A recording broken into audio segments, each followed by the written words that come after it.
이런 제목으로 하나님 말씀 나누도록 하겠습니다. 깊도다 하나님의 지혜와 지식의 부요함이요.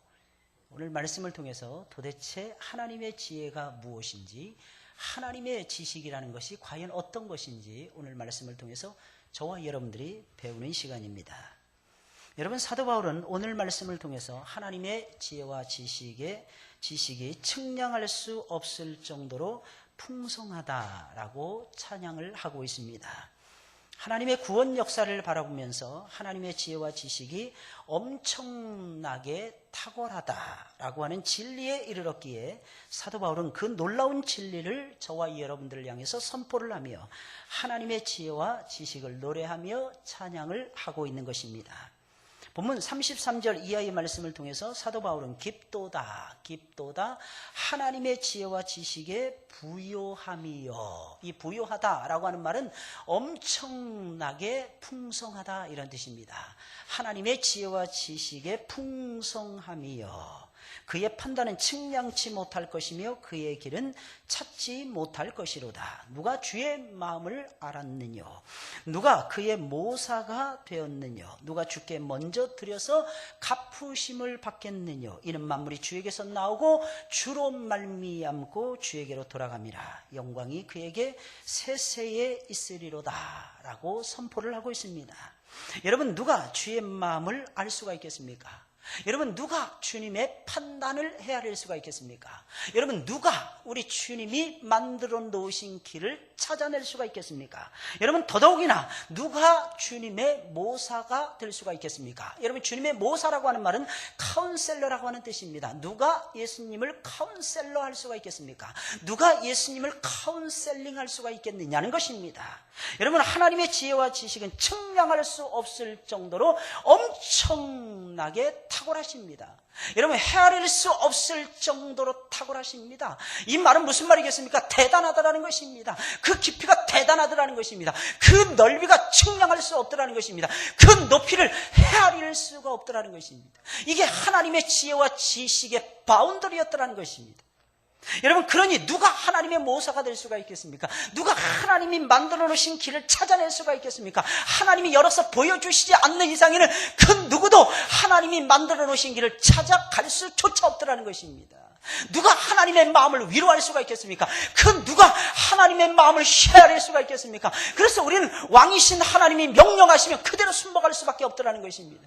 이것이 칼빈주의예요. 여러분, 이것이 성경 제일주의라는 것입니다. 이것을 가리켜서 신본주의라고 말을 하는 것입니다. 이렇게 살아갈 때 휴머니즘을 이길 수가 있는 것입니다. 이것을 행할 때 세속주의를 저와 여러분들이 거부할 수가 있는 것입니다. 이것을 행할 때 우리의 삶에 엄청난 열매가 쏟아져 내릴 수가 있다는 것입니다. 여러분, 그래서 사도 바울은 하나님의 지혜와 지식은 누구도 측량할 수 없을 정도로 풍성합니다. 알 수가 없더라는 것입니다. 이해할 수 없더라는 것입니다. 그 놀라운 하나님의 지혜와 지식의 그 부유함을 말입니다. 그래서 노래할 수밖에 없더라는 것입니다. 여러분, 어느 정도였느냐 하면 하나님의 지혜와 지식을 알게 되면 눈에서는 눈물이 쏟아질 정도예요. 하나님의 지혜와 지식을 한번 탁 맛보게 되잖아요. 그럼 눈에서는 그냥 눈물이 콱콱 쏟아지게 됩니다. 그래서 어느 목사님이 어느 신학자들은 이렇게 말씀하시는 것을 제가 들은 적이 있습니다. 눈물의 영성이라는 것입니다. 눈물의 신학이 있더라는 것입니다. 그 목사님이 이런 말씀하시는 거예요. 처음에 자기는 눈물이 없는 메말람, 드라이한 사람이었더라는 것입니다. 그런데 어느 날 보니까 눈이 촉촉히 적셔지더라는 것입니다. 어느 순간이 되니까 맨날 아내가 드라마를 보면서 아내가 눈물을 쭉쭉 흘리는 거예요. 그러면 당신이 드라마를 보면서 다 우냐고 면박을 주었더라는 것입니다. 근데 어느 날 자기도 모르는 사이에 아내보다 더 펑펑 울고 있는 자신을 발견하는 거예요. 그때 그분이 이게 눈물의 신학이라는 거구나. 그 목사님이 그렇게 깨달으셨다는 거예요. 저보다도 캐나다에 한참 오래전에 한 20년 먼저 이민을 가셔가지고 거기서 목회하시다가 뉴질랜드로 다시 이민 오신 어떤 목사님을 통해서 제가 들은 말씀입니다. 그 목사님이 시종 그냥 눈물을 짜내는 설교를 하십니다. 그 목사님의 설교를 들으면 에브리바디 전부 다 불쌍합니다. 눈물이 쭉쭉 떨어져요. 눈물이 그냥 달기똥 같은 눈물이 툭툭 떨어집니다. 한번 딱 들으면 그냥 공감대가 그냥 형성이 되는 거예요. 지금도 뉴질랜드에 그분은 살고 계십니다. 제가 그분 말씀을 들으면서 얼마나 감동을 받았는지 모릅니다. 왜 그랬을까요? 저는 설교할 때마다 잘 울거든요. 그래서 이해할 수가 없는 거예요. 왜 이렇게 눈물이 쏟아지는지 창피하기도 하고. 전 드라마 보면서도 잘 웁니다. 그냥 나도 모르는 사이에 그냥 감정이입이 되는 거예요. 감정이입이 그냥 저절로 되는 거예요. 꼭 그 주인공의 그 가슴 아픈 가슴앓이가 꼭 내 것 같아요. 그냥. 그 눈물이 툭툭툭 쏟아요. 나도 모르는 사이에. 우리 아이들이 밖에 나갔다가 이렇게 들어오면 저하고 집사람하고 이렇게 보고 있을 때가 있었어요. 그러니까 아빠 또 시작이야? 제발 엄마 진짜 우리 애들이. 그래서 우리 애들 옆에 딱 앉으면서 지들도 우는 거예요. 같이 우리 4명이서 동시에 다 웁니다. 4명이서. 그러면서 서로 창피하게 왜 우냐는 거야. 전부 다 서로 창피하게. 왜? 창피하다는 것은 전부 다 아니까. 근데 하나님이 울보를 만들어 놓으시는 거예요. 갈수록 막 눈물을 쏟아내는 것 같아요. 여러분, 근데 하나님의 마음을 알아보세요.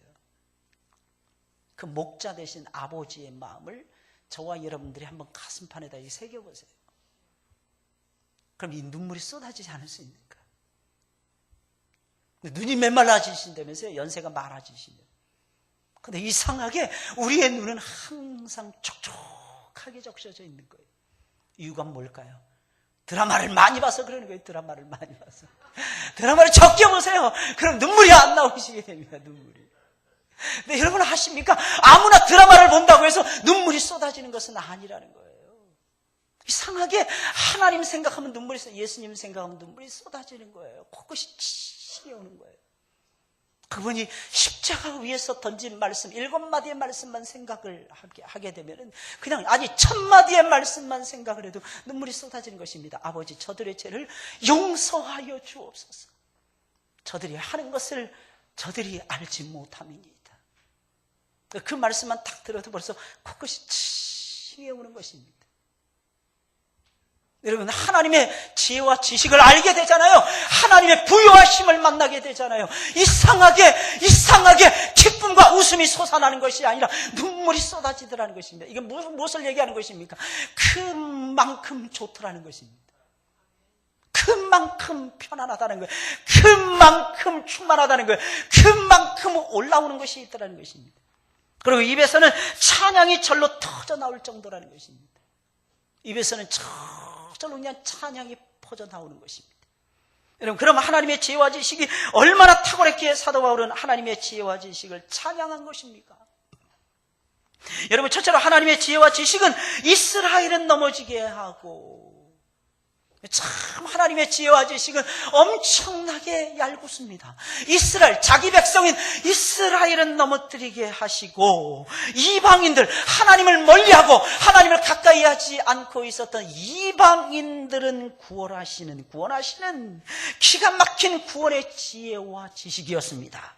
여러분, 하나님은 구원의 역사를 진행해 가시면서 이상하게 당신의 귀한 백성이 이스라엘은 버리십니다. 그리고 이방인들은 건져내십니다. 이방인들을 살려내시는 놀라우신 사랑을 우리에게 보여주고 계시더라는 것입니다.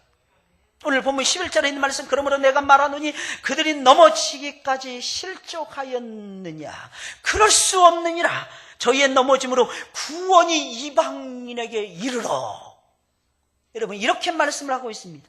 여러분, 12절의 말씀을 보니까 저희의 넘어짐이 세상의 부요함이 되며, 유대인들의 넘어짐이 세상으로 하여금 부요함이 되더라는 것입니다. 저희의 실패가 이방인의 부요함이 되거든. 여러분, 15절에 있는 말씀을 보니까 저희를 버리는 것이 세상의 화목이 되었도다. 여러분, 우리가 이해할 수 없는 역설적인 진리의 말씀을 우리 주님께서는 우리를 향해서 선포하고 있는 것입니다. 이상하게 하나님은 참 이상하게 행동하십니다. 이스라엘 백성들은 버리시는 거예요. 그리고 하나님과 아무 상관이 없는 이방인들은 우리 주님께서 구원해 내고야 말더라는 것입니다. 이게 이해가 안 가는 거예요. 이게 이해가 안 가는 거예요. 여러분, 얼마나 이해할 수 없는 역사입니까? 여러분, 이스라엘 백성들은 구원을 기다리고 있었어요. 메시아를 기다리고 있었습니다. 그런데 메시아가 왔으면 그들 먼저 살려내야 되는데 예수님은 그들을 깨끗하게 버리십니다. 그리고 엉뚱하게 이방인들, 아무 구원하고 상관이 없어 보이던 이방인들을 척척 살려내시는 것입니다. 할렐루야. 이게 하나님의 놀라우신 구원의 역사였던 것입니다. 여러분, 왜 그런 것입니까? 여러분, 이스라엘 백성들은 구원을 기다리기는 했지만 막상 하나님의 아들이 오시자 자기들이 기다리고 믿고 지금까지 기다리던 그 메시아가 아니라는 이유로 완전히 거부해버리고야 맙니다. 그리고 심지어는 예수님을 십자가에 못 박아서 죽이고야 말더라는 것입니다. 사랑하는 여러분들이요, 그러니 어찌 그들에게 구원의 은총을 베풀어 줄 수가 있겠습니까?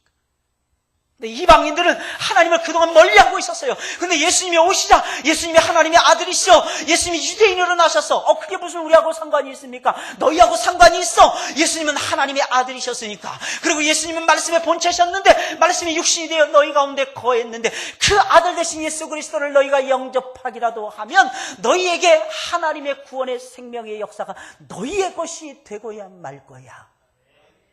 이 말을 듣자마자 그냥 받아들이고야 마는 것입니다. 그러니 누구에게 구원의 축복을 베풀어 주겠습니까? 마땅히 당연히 이방인들에게 구원의 축복을 베풀어 줄 수밖에 없더라는 것입니다. 여러분, 하나님은 한쪽이 막히면 다른 막힌 쪽을 다시 열기 위해서 매달리시는 그런 분이 아닙니다. 여러분, 사람들은 한쪽이 막히면 그 길을 다시 열려고 안간힘을 씁니다. 하지만 하나님은 그렇지 않아요. 여러분, 하나님은 이스라엘 백성들이 복음을 거절하자 복음을 받아들인 이방인들을 구원해 내십니다. 여러분, 전도할 때 우리도 이런 방법을 써야 하는 것입니다. 미련해요. 옛날 말이에요. 하는 문을 죽자 사자 파자, 이것은 옛날 말인 것입니다. 언제 여러분들에게 하나님이 하는 문을 파라고 하셨습니까? 성경 어디에 그런 내용이 있습니까? 이상하게 어디서 그런 철학을 여러분들이 받아들여가지고 나도 모르는 사이 그냥 무조건 하는 문을 파는 것이 무조건 좋은 거야. 아니더라는 것입니다.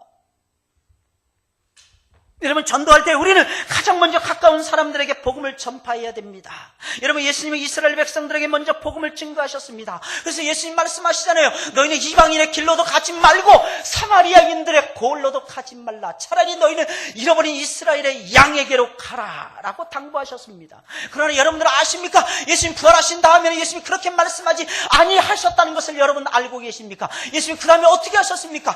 하늘과 땅의 모든 권세를 내게 주셨으니 너희는 모든 족속으로 가서 아버지와 아들과 성령의 이름으로 세례를 주고 모든 족속으로 가서 내 제자를 삼으라. 내가 너희에게 가르쳐 분부한 모든 것을 너희는 가르쳐 지키게 하거라. 볼지어다 내가 세상 끝날까지 너희와 항상 함께 있을 것이니라. 이 예수님 말씀이었습니다. 여러분, 제자들도 마찬가지였습니다. 제일 먼저 복음을 받아들인 다음에 제자들 어떻게 했습니까? 여러분, 두말할 필요도 없이 가장 가까운 형제, 가장 가까운 친구에게 복음을 전합니다. 친구에게 복음을 전했던 대표적인 인물이 빌립이었습니다. 나다나엘 전도하잖아요. 여러분, 형제에게 복음을 전했던 대표적인 인물이 누구였습니까? 안드레였습니다. 그래서 안드레 전도법이니 빌립 전도법이니 하는 것이 나오는 것입니다. 사랑하는 여러분들, 그러나 알아야 되는 것이 있어요. 거기서 멈추는 것은 복음이 아닙니다. 형제에게 멈추고 형제가 다 믿을 때까지 기다리는 것은 복음이 아닙니다. 복음은 내가 만나는 모든 사람들에게 살아계신 하나님을 증거하며 나를 위해서 십자가에서 돌아가신 예수 그리스도를 선포해 주며 부활의 영원한 생명을 가슴판에다가 만나는 모든 사람들에게 집어 던져주는 것이 바로 그리스도 예수 안에서의 우리들의 삶의 모습인 것입니다. 사랑하는 여러분들이 믿으시길 예수님의 이름으로 축원을 드립니다. 그래서 우리는 복음을 전한 다음에는 그 사람이 믿을 때까지 붙들고 있지 말고 또 다른 사람들에게 옮겨가서 복음을 전파해야만 하는 것입니다. 가까운 사람들에게 복음을 전했는데 믿지 않습니다. 그러면 그 다음에는 어떻게 해야 되는 것입니까? 그 사람이 믿을 때까지 매달려 있어야 되는 것입니까? 우리는 보통 그 사람이 믿을 때까지 끈질기게 매달리는 것이 좋을 것이라고 생각을 합니다. 그렇지 않습니다. 그러면 어떻게 되는 줄 아십니까? 사람이 질려버립니다. 저는 어렸을 때 중학교 때 일이었던 것 같습니다. 제 친구 집이 놀기에 참 좋았습니다. 그래서 매일 놀러 갔어요. 근데 어느 날 보니까 제 친구 어머니가 저를 싫어하시더라고. 눈빛을 딱 보니까 눈을 나하고 안 마주쳐. 또 제가 그 다음 날부터 발을 뚝 끊어버렸습니다. 한 달 가까이 발을 끊어버렸습니다. 안 갔습니다. 그러고 나서 그 아주머니를 길거리에서 만났습니다. 안녕하세요 어머니 인사했더니 그 어머니가 그러시는 거예요. 너 왜 우리 집에 놀러 가느니? 죄송합니다. 제가 좀 바빠가지고요. 왜? 우리 아이하고 싸웠니? 아니요. 더 좋은 친구가 생겼어요. 야, 너 왜 그러니? 우리 아들하고 친해져야지. 우리 아들하고. 죄송합니다. 제가 더 좋은 친구가 있어서. 야, 황치야 그러지 마. 내가 맛있는 거 해줄 테니까. 진짜입니까? 진짜. 그러면 제가 놀러 가죠. 갔더니 여름에면 수박 화채가 나오고 가을이면 옥수수가 막 산더미처럼 쌓여지고. 할렐루야. 머리가 나쁘면 평생 고생한다. 저는 또 다른 친구가 많았거든요. 굳이 걔네 집에 안 가도 나는 놀 수 있었거든요. 그러니까 갈 이유가 없었던 거죠. 근데 아십니까? 그 친구가 저한테는 제일 소중한 친구였어요. 늘 가까이 놀았거든요. 근데 그 부모가 싫어하더라는 거예요. 근데 지혜를 짜네. 또 다른 사람하고 노는 거야. 또 다른 사람하고. 그래서 무슨 마음이 들게 하는 거예요? 시기심을 불러일으키는 겁니다. 질투와 시기심을 불러일으키는 거예요. 여러분 우리는 꼭 기억을 해야 됩니다. 한우물을 판다. 끈질기게 매달린다. 그것이 오히려 사람들을 질리게 만들 수도 있습니다. 물론 예수님께서는 분명히 말씀하셨죠. 낙심하지 말고 응답이 있을 때까지 매달려. 그건 하나님에게 해당되는 거죠. 하나님은 길길이 참으시는 하나님이십니다. 그러나 사람은 질립니다. 사람은 질려요. 유대인들만 하나님은 그렇게 머리가 나쁘신 하나님이 아니었습니다. 그래서 어떻게 하십니까? 하나님은 이방인의 길로 당신의 제자들을 보내주시는 거야. 죽자 살자 복음을 증거하고 죽자 살자 선자들을 보내고 죽자 살자 아들까지도 보내주었건만 하나님의 사랑을 물거품을 만들어버리는 족속들이었더라는 것입니다. 그때 우리 주님은 가볍게 발의 먼지를 떨어냅니다. 예수님도 그것을 우리에게 가르쳐 주셨어요. 마태복음 10장 14절 15절에 있는 말씀. 누구든지 너희를 영접도 아니하고 너희 말을 듣지도 아니하거든 그 집이나 성에서 나가 너희 발의 먼지를 떨어버리라. 무슨 말이겠습니까? 우리 어렸을 때 나 너하고 상종하지 않을 거야. 그래 버리라는 겁니다. 내가 너만 있는 줄 알아. 아파트에서 전도하다가 거부당하시잖아요. 아파트 여기만 있는 줄 알아. 다른 아파트로 옮겨가는 겁니다. 그 아파트에서도 또 멸시를 당해요. 그럼 우리 뒷동네로 가지. 우리 하늘문교회 뒷동네로. 그래서 열심히 주변에 새로운 빌라들 잔뜩 지금 세워지고 있습니다. 이런 우리의 밭 아니겠습니까? 그래서 아멘만 하지 마시고 가셔야죠. 복음을 친 거예요. 복음 들고 산을 넘어가야죠. 근데 저 뒷산, 저 관악산입니까? 저 뒷산은 넘어가지 못할지언정 요 언덕까지는 올라가 줘야지 우리가. 그러다 보면은 저 관악의 산에 터널이 뚫릴 것이고 강남에서도 몰려오는 역사가 일어나고야 말 것입니다. 뭐 때문에 우리 옆으로 큰 다리를 만드시고 터널을 뚫으시겠습니까? 저 공사 때문에 우리 건물이 흔들리는 것 같아요. 어떻들이. 근데도 뭐 때문에 참아내는 것입니까? 딱 한 가지, 그 강남에서 불쌍한 영혼들이 몰려올 것을 기대하면서. 강남의 대치동에 사는 사람들이 최고의 부자라 그러잖아요. 전 너무너무 불쌍합니다. 얼마나 불쌍한지 몰라요. 돈 많다고 해서 여러분들 불쌍하지 않은 것이 아닙니다. 저는 그 나라에서 그런 사람 봤어요. 몇 천만 불의 돈을 가지고 있는 거예요. 몇 천만 불의 돈을. 빌딩이 한 대여섯 개 되는 거예요. 시티 센터에 있는, 센트럴 파크에 있는 최고의 높은 빌딩이 그 사람 빌딩이었어요. 근데 한 3년 전에 야반 도주했습니다. 근데 그 사람은요, 그렇게 풍성한데도 지 도시락 샌드위치 딸랑 하나 싸웁니다. 그 인부들에게도 하나도 안 나눠주는 거예요. 자린고비. 그 손모가지를 잘라버려야 되는데, 그 집사예요, 집사. 그것도. 집사라는 게. 어떻게 예수의 심장을 가진 사람이 그런 행동을 할 수가 있습니까? 그런 행동을 할 수가 없죠. 자기의 재산 만들기, 자기의 부유함을 늘리고. 근데 신기한 건요, 그분 말고 더 불쌍한 사람도 있더라고. 그분은 그나마 자기 빌딩 바라면서 출근이라도 하죠. 돈 많고 일거리가 없어가지고 돈은 잔뜩 쌓아놓는데 그 다음날 스케줄 때문에 고민하는 거예요. 밤잠을 못 자는 거예요. 할 일이 없으니까. 우리는 억지로 해야 되잖아. 우리는 억지로 일어나가지고 출근해야 되잖아. 우리는 억지로 해서 일해야 되잖아요. 그게 얼마나 행복하다는 것을 여러분들은 모를 것입니다. 친구도 없어. 얼마나 불쌍하든지. 그 다음날 스케줄을 잘렸어. 안 놀아주는 거예요. 골프장도 한두 번이지 이거 휘둘러대는 것도. 그러다가 허리 다쳐가지고 또 한의원에 출근합니다. 침 맞으면서. 나이 50, 나이 40, 젊은 나이. 부모로부터 유산을 잔뜩 물려받았는지, 아니면 땅 투기로 벼락부자가 됐는지, 아니면 주식으로 인해서 돈을 잔뜩 긁어 모았는지, 아니면 친구들에 의해서 친구들 등쳐먹고 그 나라로 도망을 쳐왔는지, 내막은 알 수 없어요. 1, 2, 3, 4 중에 하나일 것입니다.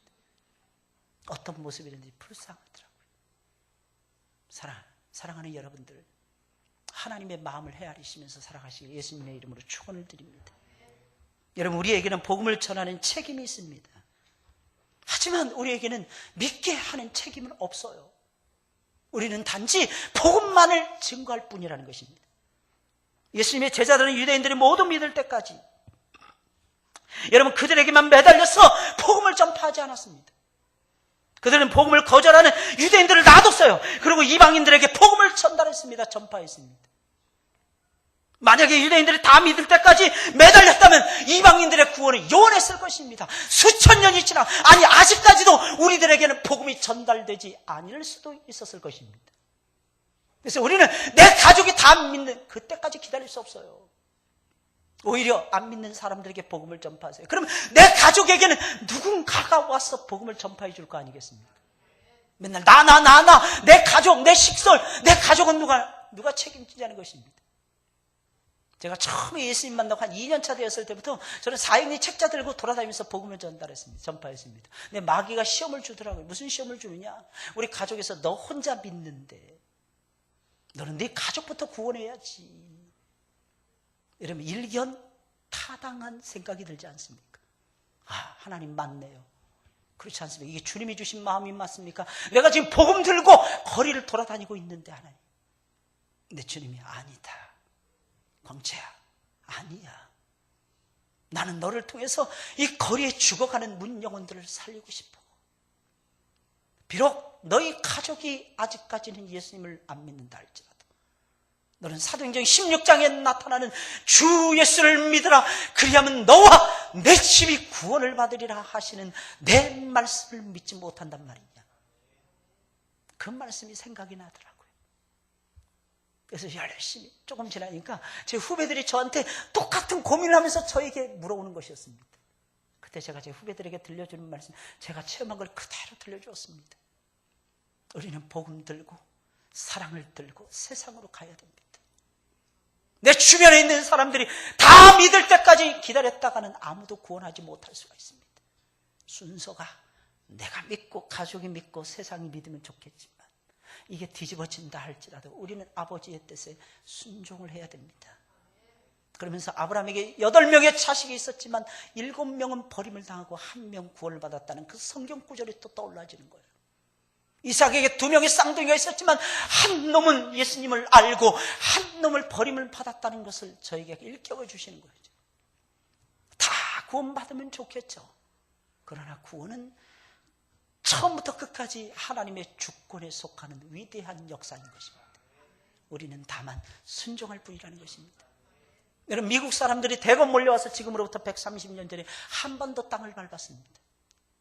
여러분, 그때 미국 전체가 다 예수님을 믿었습니까? 아니었습니다. 그럼에도 불구하고 그들은 선교사들을 파송해 주었어요. 그리고 그들을 통해서 하나님의 생명의 복음을 우리에게 들려주셨습니다. 만약에 미국 전체가 예수를 믿은 후에나 우리에게 선교사를 파송했더라면 우리는 아직까지 복음을 못 들었을지도 모릅니다. 사랑하는 여러분들, 복음은요, 아버지의 뜻을 이루는 거대한 역사입니다. 그 복음을 들고 우리는 전파해야죠. 복음 전파. 내 주변에 있는 사람들에게도 증거하고 멀리 있는 사람들에게도 증거해야만 되더라는 것입니다. 여러분, 둘째로 하나님의 지혜와 지식은 돌감람나무인 이방인들을 찍어내서 참 감람나무이신 예수님께 접을 붙여서 이방인들을 구원하시는 탁월한 지혜와 지식이었습니다. 여러분, 이것이 하나님의 구원의 방법이었어요. 여러분, 하나님께서는 이방인들을 참 감람나무이신 예수님께서 딱 예수님에게 딱 붙여버리신 것입니다. 그리고 열매를 맺는 아름다운 참 감람나무의 가지로 바꿔버리셨다는 것입니다. 오늘 본문 16절 17절 말씀이에요. 제사는 처음 익은 곡식가루가 거룩한 즉 떡덩이도 그러하고 뿌리가 거룩한 즉 가지도 그러하니라. 이게 무슨 말이겠습니까? 이 곡식가루와 묻혀서 가면 하나님이 받으시기에 합당한 거룩한 제물이 되더라는 것입니다. 그리고 뿌리가 거룩하기에 그 뿌리의 진액을 빨아먹게 되면 그 가지는 당연히 하나님이 기뻐하시는 아름다운 열매, 성령의 아름다운 열매, 빛의 세 가지의 열매, 회개에 합당한 열매를 맺어 버리고야 말더라는 것입니다. 여러분, 그래서 이어서 말하라는 것입니다. 또한 가지 얼마가 꺾여졌는데 돌 감람나무인 내가 그들 중에 젖붙임이 되어 참 감람나무 뿌리의 진액을 함께 받는 자 되었은즉 이라고 말씀을 하고 있습니다. 여러분, 이스라엘 백성들은 아름다운 열매를 맺으라고 하나님이 심어 놓으신 참 감람나무였어요. 참 포도나무였습니다. 그리고 이방인들은 하나님을 향해서 아름답고 좋은 열매를 맺지 못하던 그야말로 버려진 돌 감람나무였고 돌 포도나무였습니다. 저는 어린 시절에 복숭아 나무 밭에서 자랐습니다. 길가에 지나가다 보면 복숭아 밭에 있는 나무보다 훨씬 더 크고 아름다운 나무들을, 복숭아 나무들을 많이 발견했습니다. 그러나 거기서 나는 복숭아 열매는 맛이 없었어요. 그리고 크지 않았습니다. 달지도 않았습니다. 일명 그 복숭아를 부르기를 우리는 개복숭아라고 불렀습니다. 우리는 보통 그러죠. 떡도 맛없는 떡을 개떡이라고 부르고, 그죠? 그래서 개떡 같다고 이렇게 말해요. 근데 나중에 성장해서 보니까 개떡이 제일 맛있는 거야. 개떡이 제일 맛있어요. 쑥떡을 왜 개떡이라고 부르는지 모르겠어요. 쑥이 널린 게 그냥 쑥이다 보니까, 이 개떡 같다 이렇게 생각해서 개떡이라고 부르는지 그건 잘 모르겠어요. 근데 제일 맛있더라고요. 안 좋은 거를 하여간 뭐가 다 들어가요. 그죠? 근데 개복숭아는 못 먹습니다. 개복숭아. 이 돌감람나무 하면은 개복숭아가 저는 떠올라지는 거예요. 왜? 내 출신 성분이 복숭아 밭에 자라니까 그 출신 성분이 그대로 드러나게 되는 거예요. 여러분, 그런데 참 감람나무인 이방인들은 신앙의 아름다운 열매를 맺지 못하고 참 감람나무이신 예수님을 거절하는 거예요. 이건 하나님의 계획하고는 어긋난 것이었어요. 사실은 하나님은 그것을 원하시지 않았습니다. 하나님은 이스라엘 남은 자들의 구원을 원하셨어요. 그런데 이스라엘은 오히려 남은 자들은 하나님을 거부하고야 말았다는 것입니다. 그래서 하나님께서는 돌감람나무에 붙어있던 이방인들의 가지를 꺾어버리셨습니다. 꺾어내서 참 감람나무이신 예수님의 뿌리에다가 접붙여버리신 것입니다. 여러분, 열매를 맺지 못하는 참 감람나무 가지를 꺾어버리고 그것을 분질러버려서 돌감람나무 가지를 꺾어서 그 자리에다가 아름다운 열매를 맺도록 둥치에다가 붙여버리신 것입니다. 여러분, 이것이 하나님의 놀라우신 구원의 방법이었습니다. 근데 시간이 쭉 흘러서 아름다운 열매가 쫙 맺혀지기까지는 여전히 뭐예요? 돌감람나무 가지인 거야. 그래서 우리는 속고 있는 거예요. 어떤 때는 야, 내가 이렇게 살은 걸 보니까 내가 돌감람나무 가지인 거야. 돌감람나무야. 난 개복숭아 가지인 것 같아. 아닙니다. 따라서 하겠습니다. 참자, 기다리자. 이 두 가지만 기억을 하세요. 기다리며 참자. 한마디로는 기다리며 참자. 참으며 기다리자. 그럼 어떻게 되는지 아십니까? 어느 날 보니까 개복숭아인 줄 알았는데 머리통만한 복숭아가 나는 거야. 할렐루야. 할렐루야. 머리통만한 복숭아 보신 적 있습니까?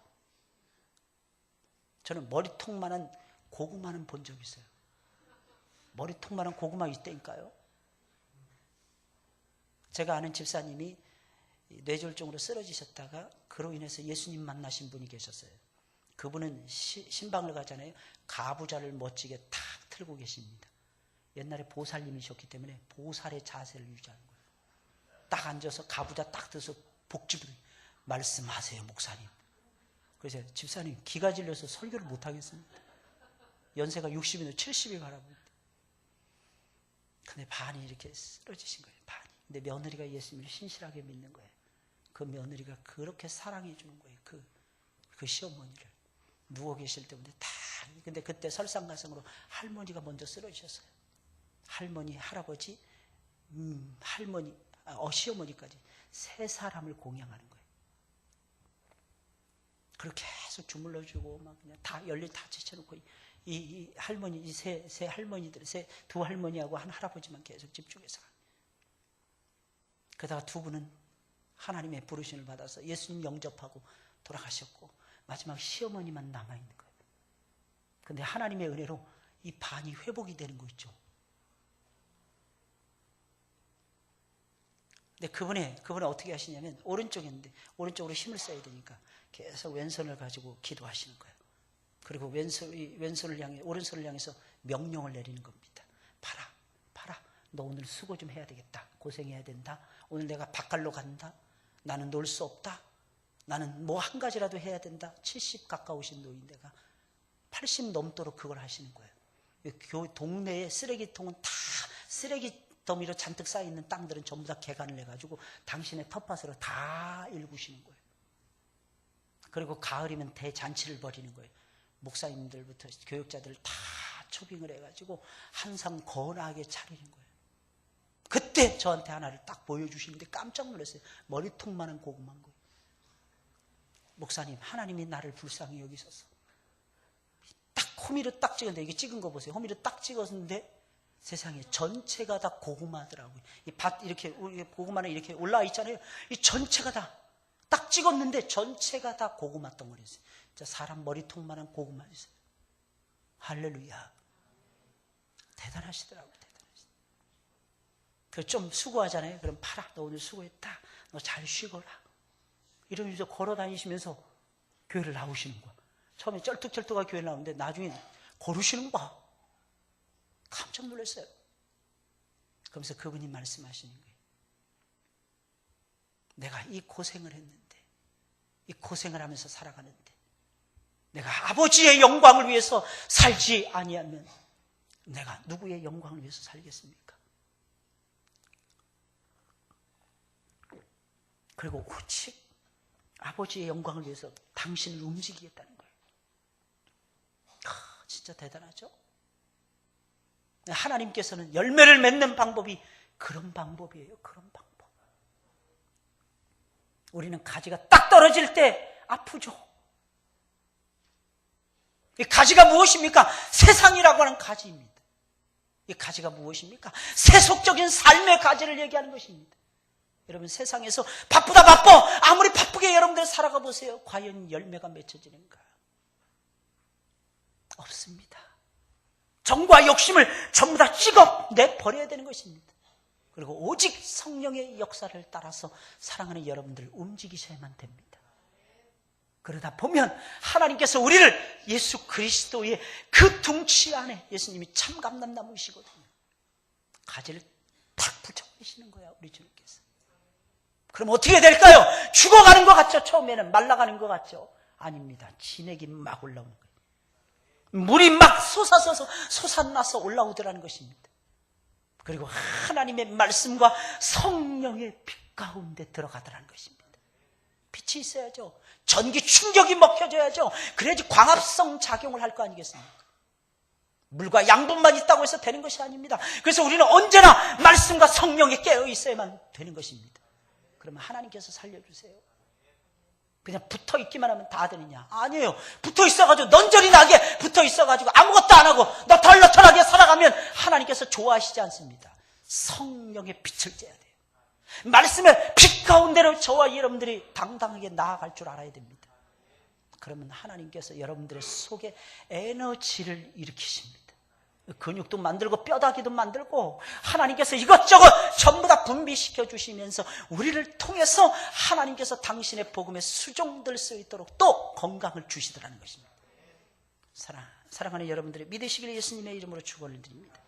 그럼 참 감람나무의 접붙임을 받아서 구원받은 사람들은 어떤 모습으로 살아가야 되는 것입니까? 절대로 자긍해서는 안 되고 두려운 마음으로 하나님을 충실하게 섬겨가야 됩니다. 이걸 놓치면 안 돼요. 여러분, 예수를 믿지 않는 이스라엘 사람들을 무시해서는 안 됩니다. 저 사람들은 어째 저 사람들이 예수님 처음 믿었는데 왜 저 사람들이 예수님 궁시렁궁시렁 돼서도 안 됩니다. 저 사람들 보니까 형편없어. 에이, 저 사람 유대교인들이야. 유대교인들. 에이, 저 사람들 불교도인들이야. 저 사람들은 참 미련하고 못났어. 이렇게 생각하지 마세요. 여러분, 저 사람들이 깨닫지 못하는 것은 마귀가 혼미한 영을 그 사람들의 마음속에 넣어 주었기 때문입니다. 저 사람 배웠는데, 여러분 이단을 보세요. 통일교 이런 데 보세요. JMS 정명석, 자기가 지저스 모닝스타래요. 그래서 JMS. 자, 이름도 잘 갖다 붙여. 이 마귀 새끼들은 그럴 때 머리가 기가 막혀 돌아가는 거야. 예수 믿는 사람들만 그냥 순둥이야, 그냥 머리 쳐박고 그냥 아무것도 모르고 그냥. 욕은 욕대로 바가지로 먹고 그러면서 살아가는 게 예수쟁이들이야. 여러분 아십니까? 그게 지혜로운 거예요. 그게. 왜? 하나님이 역사해 주시잖아요. 그래서 우리는 하나님 앞에서 절대로 교만해서는 안 됩니다. 아마도 이 말씀을 하고 있는 것을 보니까 오늘 17절부터 21절까지의 말씀입니다. 계속해서 자긍하지 말라. 자긍할지라도 내가 뿌리를 보존하는 것이 아니요 뿌리가 너를 보존하는 것이니라. 높은 마음을 품지 말고 도리어 두려워하라. 하나님이 원가지들도 아끼지 아니하셨은즉 너도 아끼지 아니할 것이니라. 무슨 말이겠습니까? 지금 로마인들을 향해서 로마인서를 쓰고 있는 거예요. 로마인들 가운데 벌써 교만에 잠기는 신생 아들이 있었다는 것입니다. 그거하고 똑같은 거예요. 신생아로 태어났는데 머리가 큰 거야, 딴 애들보다. 자기가 진짜 큰 줄 아는 거야. 보셨습니까? 저는 봤어요. 애가 중학생 머리를 하고 있는 거야. 애가 중학생. 딴 애보다 4배는 커 보이는 거야. 같이 딱 눕혀있는데 애 한 애는 중학생, 한 애는 막 신생아. 머리 차이가 엄청 대빵 차이가 나는 거야. 알고 봤더니 애 몸무게가 5kg야, 5kg. 조망만해. 신생아 보통 인큐베이터 안에 들어간. 근데 얘도 어떻게 심장에 문제가 생겨 인큐베이터 안에 들어갔네. 너무 웃기는 거예요, 이거 진짜. 인큐베이터가 꽉 차는 거예요. 꽉 차는 거예요. 너무너무 큰 거야. 오해하지 마세요. 제가 거짓말, 목사님, 그래. 진짜입니다. 실황 중계해드리는 거예요, 진짜. 근데 얘는 누워서 생각하는 거야. 이거하고 똑같은 거야. 야, 너는 머리가 작은 거 보니까 까불지 마. 이러는 거 똑같은 거야. 똑같이 신생아실에 누워있으면서. 무슨 말이겠습니까? 우리가 은혜로 하나님을 만나고 은혜로 하나님의 역사를 체험하고 은혜로 하나님의 복을 누리고 있는 겁니다. 내가 노력은 하죠. 옛날에 어느 목사님이 저를 지도해 주셨던 어느 목사님이 막 그러시는 거예요. 신방을 다녀오시더니 이런 말씀을 뇌까리시는 거예요. 틀렸어. 가난한 자들은 이유가 있어. 얼마나 게으른지 가난한 자들은 쓸모가 없어. 이걸 몇 년 동안 말씀을 하시는 거예요. 그 다음부터 그분의 설교가 안 들려오더라고요. 전 미쳐 죽는 줄 알았습니다. 그런데 하나님께서 감사하게도 담당 교육자를 바꿔주시더라고요. 할렐루야. 춤을 췄어요. 네, 복음이 아닌 것을 증거하시니까.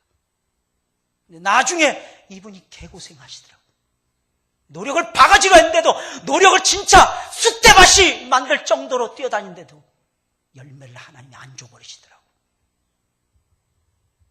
근데 안 물어봤어요. 그분이 깨달으셨는지. 선배님이시라서 물어보면 저 욕할 것 같아서 안 물어봤어요. 사랑하는 여러분들이여, 명심하세요. 우리가 사는 것은 하나님의 은혜로 사는 겁니다. 첫째도 하나님의 은혜요, 둘째도 하나님의 은혜요. 내가 노력을 했습니다. 그것이 하나님의 내게 부어주신 은혜입니다.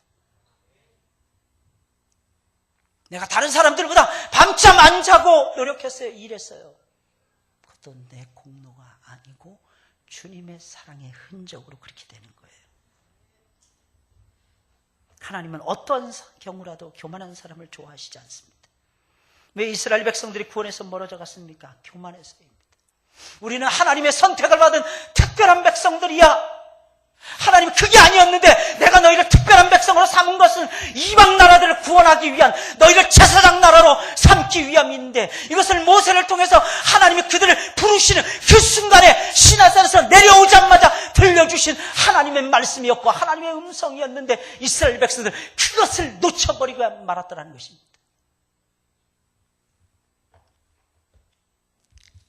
잘못된 길을 접어든 거예요. 하나님이 나에게 은혜를 주십니다. 하나님이 나에게 복을 주십니다. 뭐 때문에 하나님이 나에게 복을 주시는 것입니까? 눈을 들어. 첫째는 하나님을 보라는 것이고, 둘째는 눈을 들어 나보다도 훨씬 더 못해 보이는 세상에 살아가고 있는 수많은 영혼들을 팔아보라는 것입니다. 그리고 그들을 향해서 손을 펴라는 것입니다. 이거 못하면, 이거 안 하면 우리는 제사장 나라, 제사장 교회가 될 수가 없습니다. 여러분들은 복음의 제사장들이잖아요. 복음의 제사장. 복음의 제사장들이잖아요. 내가 먼저 믿었다는 것을 어떻게 자랑할 수 있겠습니까? 먼저 된 자가 나중 될 확률이 매우 높은데, 우리는 모두 참감람나무에 본래부터 붙어 있었던 가지가 아닙니다. 근데 우리 주님은 본래부터 붙어 있었던 가지도 잘라내시는 단호하신 분이십니다. 그리고 우리를 갖다 붙여버리셨는데, 여러분 생각을 해보세요.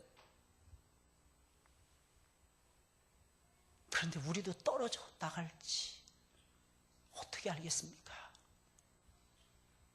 두렵고 떨림으로 구원을 이루어 가시는 사랑하는 우리 모든 성도님들이 되시기 예수님의 이름으로 부탁을 드립니다.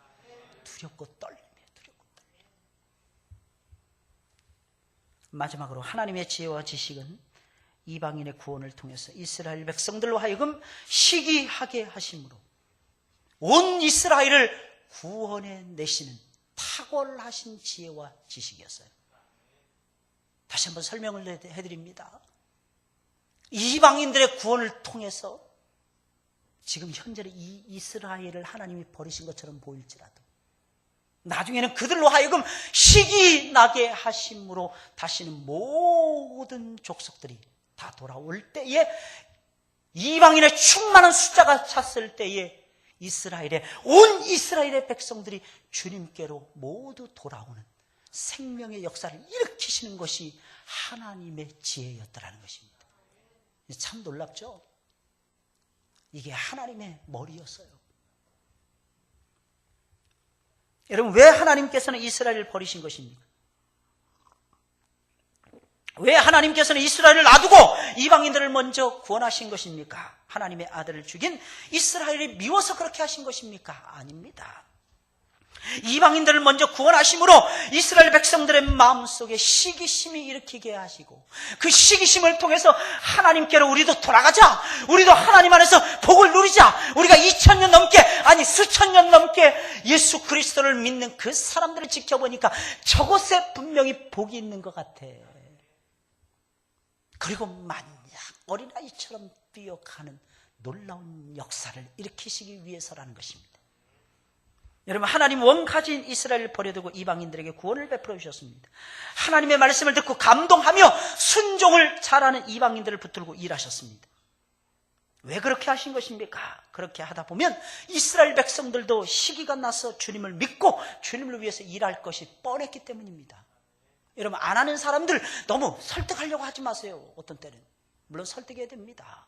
애를 써야 됩니다. 말씀드렸잖아요. 애를 쓰시라고. 그러나 알아야 되는 것이 있습니다.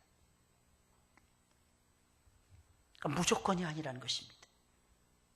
무조건 설득하는 것 좋은 것이 아닙니다. 무조건 끝까지 매달리는 것이 무조건 좋은 것이 아닙니다. 그럼 옆에 사람으로 틀으세요. 다른 친구에게 복음을 전파하세요.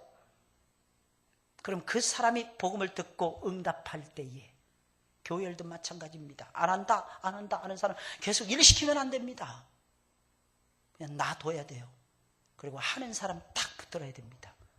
그럼 하는 사람이 초신자일 확률이 더 높아요. 왜? 이방인들이 먼저 구원을 받고 일한다고 했잖아요.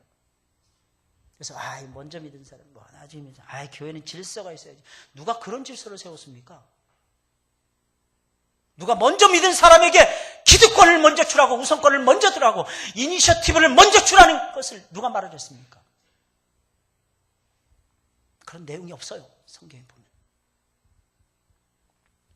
우리는 알아야 됩니다. 성령에 붙들리고 말씀에 붙들리고 나는 하나님의 영광에서 내 목숨까지라도 내려놓겠습니다. 이 중심이 있는 사람들, 이런 사람들이 주의 이른 천국은 침노하는 자들의 것이라고 했잖아요. 그런 자들이 독차지하는 것입니다. 잘 들으셔야 돼요. 예수 제자 훈련한다고 하니까 열심히 해야 되고, 옛날에 교사하고 또 힘들어진 그런 생각하지만 아무것도 못합니다. 우리 목숨 턱에까지 막 컥컥컥 하면서 입에서 단내가 나도록 예수님 따라가셔야 됩니다. 왜 그런지 아십니까? 자칫 물러나 있으면 딴 놈이 치고 들어오는 거야. 쇼트트랙 경기하듯이. 딴 놈이 금방 치고 들어오는 거야. 그 치고 들어오지 못하도록 계속 달려야 되는 거예요. 쉬지 말고 달려야 됩니다. 질주하셔야 됩니다. 뒤로 물러나지 마세요.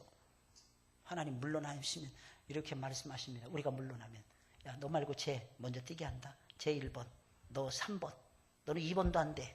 왠지 알아? 너는 마음도 없잖아. 너는 3번. 한참 달리다 보잖아요. 야, 너 10번. 또 딴 사람이 또 들어왔어. 그 사이에. 한참 달리잖아요. 너 100등이야. 100등. 100번이야. 100번. 정신 똑바로 차리셔야 됩니다. 그래서 우리는 멀어질까 두려워야 돼요. 떨어질까 두려워야 됩니다. 저는 그런 심정으로 목회합니다. 쉬지 않고 달리고 싶어요. 그래서 다음 주 월요일부터 또 특별 새벽기도 2일에, 이번에는 뭐 2주 탈락할 거예요. 2주. 왜 2주 하느냐? 왜 2주 하느냐? 오순절 성령 강림하신 날이 우리가 수련회 떠나는 그 날이에요. 우리 수련회 그 어간이 오순절 성령 강림하신 날이에요. 오순절입니다. 그 주님의 오순절, 오소서 진리의 성령님. 우리가 그 오소서 진리의 성령님을 우리가 영접해야 돼요. 물론 영접했어요, 여러분들은. 그러나 여러분들은 충만해지셔야 됩니다. 충만, 또 충만해지셔야 돼요. 그러니 그 시간을 우리가 버릴 수 없잖아요. 근데 제자들은 10일 동안 마가의 다락방에서 성령이 강림할 때까지 기도했잖아요. 10일을 딱 하려고 하니까 수요일부터 시작하면 여러분들 풀어질 것 같더라고. 그러니까 2일에 해가지고 2주 동안 빡세게 하나님 앞에 매달리는 거예요. 그리고 우리 수련회 회복의 영을 부어주셔서 전부 다 회복이 돼서 일어나는 놀라운 역사가 일어나는 걸 꿈을 꾸는 것입니다. 그리고 우리가 받은 은혜와 축복을 어디다 어떻게 쓸 것인가를 결단하는 거예요. 그 시간이 수련의 시간입니다. 그렇다고 오해하지 마세요. 목사님, 따라서요. 목사님, 노는 시간은 없나요? 노는 시간 무지하게 많습니다. 무지하게 많아요. 설교 듣는 시간은 그 중에서 10분의 1도 안 될 것입니다. 그러니까 두려워하지 말고 저를 따라오세요. 따라오시다 보면 푸른 초장, 쉴 만한 물가에 여러분들 다 원수의 목전에서 상을 받으시고, 그 상이 밥상이에요. 밥상, 식탁입니다. 옛날에는 밥상, 식탁이 최고의 상이었잖아요. 우리 어렸을 때. 밥 먹기 힘들 때. 여러분 잘 이해 못하시죠? 꼭 기억하시고 사랑하는 여러분들 승리하시길 예수님의 이름으로 축원을 드립니다. 우리 이 시간에 다 같이 기도하겠습니다. 연속해서 막 기도하겠어요. 부르짖어 기도하겠습니다. 무엇을 위해서 기도해야 될까요? 하나님의 지혜와 지식에 그 테두리 속으로 우리 들어가게 해달라고. 내 머리 의지하지 않게 해달라고. 내 생각 붙들지 않게 해달라고. 내 정과 욕심을 십자가에 전부 다 못 박아버리게 해달라고. 내 옛사람의 지혜 벗어던지게 해달라고. 진짜 참지혜를 붙들어야 됩니다. 참지혜. 하나님의 지혜. 이방인들도 구원하시고 유대인들도 구원하시는 하나님의 참다운 지혜. 그 과정만 바꾸시면서 사랑의 흔적을 남기시는 하나님의 참다운 지혜. 하나님 우리가 이루게 해달라고. 내가 이루게 해달라고. 쉬지 말고 기도하고 전도하게 해달라고. 모이면 기도하고 흩어지면 전도해야 됩니다. 이게 우리의 사명이고 우리의 삶이에요. 하나님 그렇게 되게 해달라고. 다 같이 기도하겠습니다. 존귀하신 아버지 하나님 감사합니다. 네 아버지, 우리 사랑해 주시고 우리와 함께 하시고 주의 영광, 주의 역사, 주의 꿈을 이루게 해주심을 감사합니다. 사랑하는 주의 백성들이 온전히 하나님 앞에 나와서 주의 음성을 듣고 주의 말씀을 듣고 주의 성령을 물붓듯이 부음을 받고 하나님 앞에 나와서 영광을 돌립니다. 하나님 앞에 나와서 예배합니다. 예배드립니다. 하나님 받아주시옵소서. 오 아버지, 내 아버지, 내 아버지, 우리를 사랑하사 우리의 모든 걸음을 인도하심을 감사합니다. 내 아버지 축복하여 주시옵소서. 하나님의 지혜와 지식 속으로 우리가 들어갈 수 있도록 우리 하나님 기름 부어 주시옵소서. 우리 하나님 축복하여 주시옵소서. 아버지 하나님 감사합니다. 새롭게 하여 주시옵소서. 하나님 변화시켜 주시옵소서. 하나님 인도하여 주시옵소서. 오 하나님 감사합니다. 아버지 옛사람의 지혜, 아버지 하나님 옛날의 지혜 벗어 던지게 하옵소서. 새로운 지혜를 받고 싶습니다. 하나님의 새로운 지식 속으로 들어가기를 원하옵니다. 아버지 도와주시옵소서. 아버지 놓아여 주시옵소서. 네 아버지 불쌍히 여겨 주시옵소서.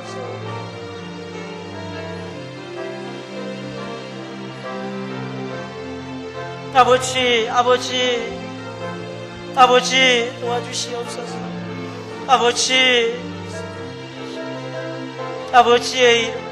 아버지의 영광을, 아버지의 뜻을 이루어갈 수 있도록 아버지 도와주시옵소서.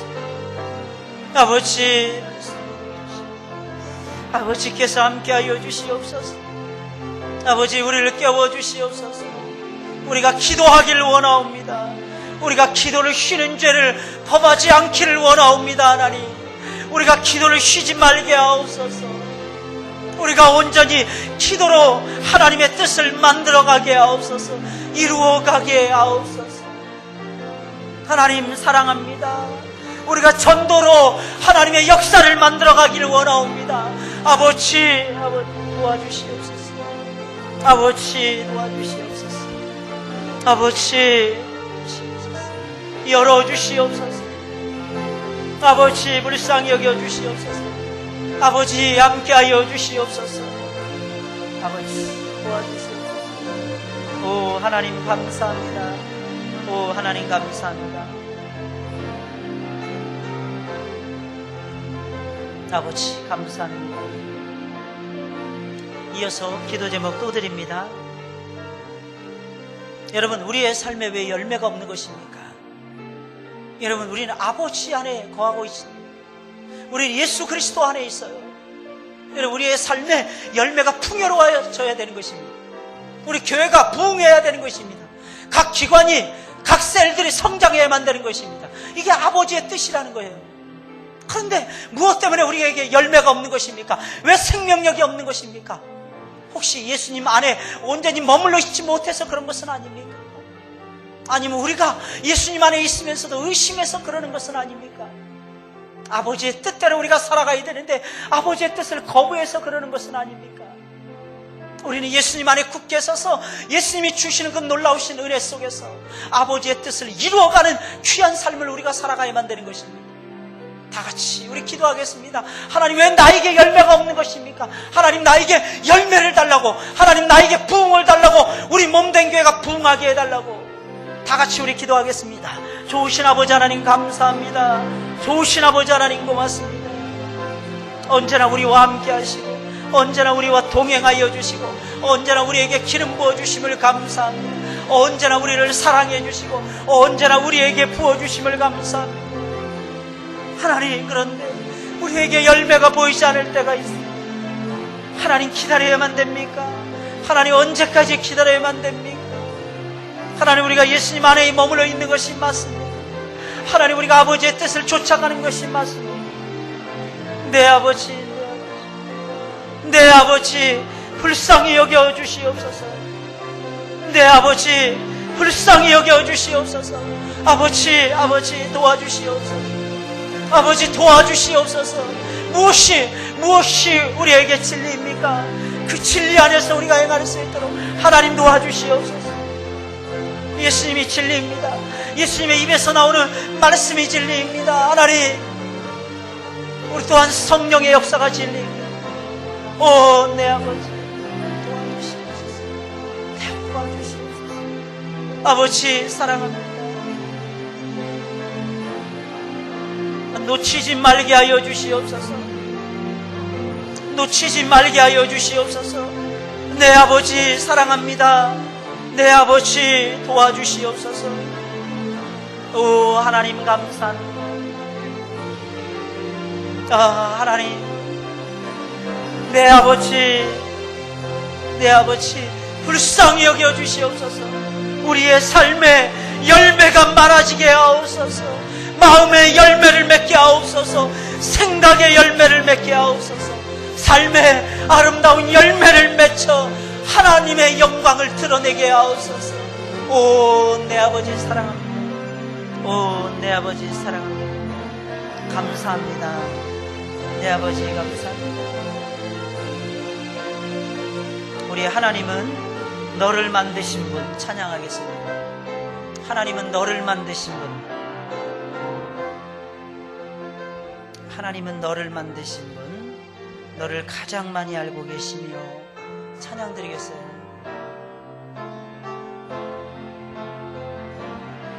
하나님은 너를 만드신 분, 가장 많이 알고 계시며, 하나님은 너를 만드신 분, 너를 가장 깊이 이해하신단다. 하나님은 너를 지키시는 분, 님을 너를 지키시는 분, 너를 절대 포기하지 않으며, 하나님을 너를 지키시는 분, 너를 쉬지 않고 지켜보신단다. 그의 생각 셀 수 없고, 그의 자비 무궁하며, 그의 성실 날마다 새롭고, 그의 사랑 끝이 없단다. 하나님은 너를 원하시는 분, 님은 너를 원하시는 분, 이 세상 그 무엇 그 누구보다 하나님은 너를 원하시는 분, 너와 같이 있고 싶어 하신단다. 하나님은 너를 인도하는 분, 너를 인도하는 분, 너를 인도하는 분, 광야에서도 폭풍 중에도 하나님은 너를 인도하는 분, 푸른 초장으로 인도하신단다. 그의 생각가 셀 수 없고, 그의 자비 무궁하며, 그의 성실 날마다 새롭고, 그의 사랑 끝이 없단다. 그의 생각 셀 수 없고, 그의 자비 무궁하며, 그의 성실 날마다 새롭고, 그의 사랑 끝이 없단다.